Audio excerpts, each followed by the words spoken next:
The simple truth of achieving English fluency by learning word combinations and phrases as they used in real-life conversations is the key to real English fluency. However, sometimes this approach can lead to situations when you just can't say a certain thing because you're trying to put it into the exact words you've heard on the TV or in radio or in a newspaper or it was said by someone. It feels as if you kind of know what you want to say. It's on the tip of your tongue, but you just can't say it out loud. The reason for this is quite simple.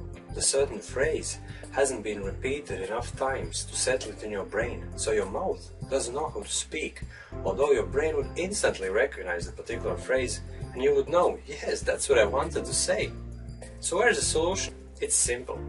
You just have to put it into your own words. Paraphrase. Paraphrasing is simply defined as the act or process of rewording or restating. The meaning of your statement remains the same, but it's said in a different way. So don't get stuck by focusing too much on recalling the exact words. It can cause a kind of a blackout in your brain, and you might get stuck and possibly become embarrassed and so on and on. The typical English fluency issue symptoms. So for instance, you're retelling the latest news you just heard on the radio, and it's about a new controversial bill that's just been passed through the Senate. You might get stuck on recalling the exact phrase. Bill was passed successfully through the Senate. The phrasal verb, to pass through, is probably something you haven't used a lot before, so your brain just doesn't know it's the fitting one for this occasion.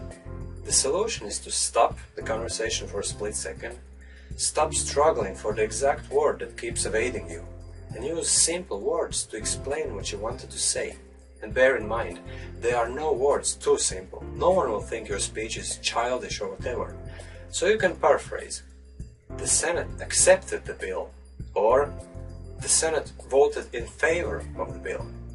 All these statements mean the same thing, but are just put in different words. I'll give you one more simple example. Let's take the phrase, the man walked to the store. This can be paraphrased in many ways.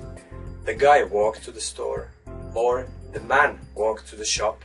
Simply by replacing words such as man with guy changes nothing about the meaning of the sentence. It's also important that you memorize the new phrase. For instance, pass through the Senate. Put it down in your dictionary and repeat a good number of times until it settles in your brain. And don't forget, no native language words explain everything in English. This is how the English harmony system works, except for being much more sophisticated in terms of the speech exercising technology.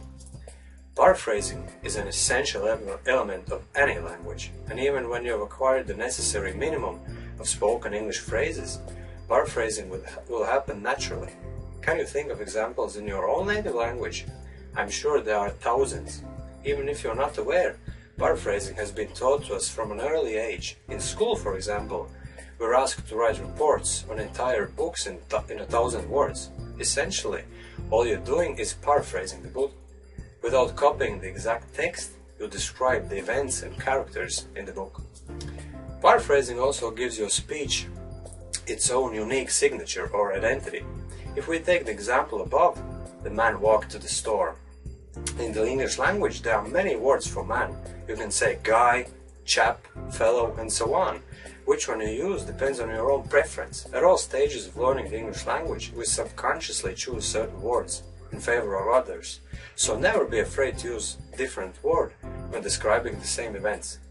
Paraphrasing can also add humor and color to conversations. Change the term tall guy to lanky guy, and it gives a completely different image of the man while still maintaining the meaning of the words. The English harmony system also incorporates paraphrasing into the learning process. I believe it is an essential element when learning to speak English fluently. All of the lessons contained in the system are designed to allow you to paraphrase with confidence. When doing the course, you'll acquire vocabulary of hundreds of most commonly used spoken English phrases, all of which can be immediately transferred into your daily conversations and paraphrased with ease. Okay, that's it for this week's video. I hope it's been helpful for you, and thanks for taking the time to listen.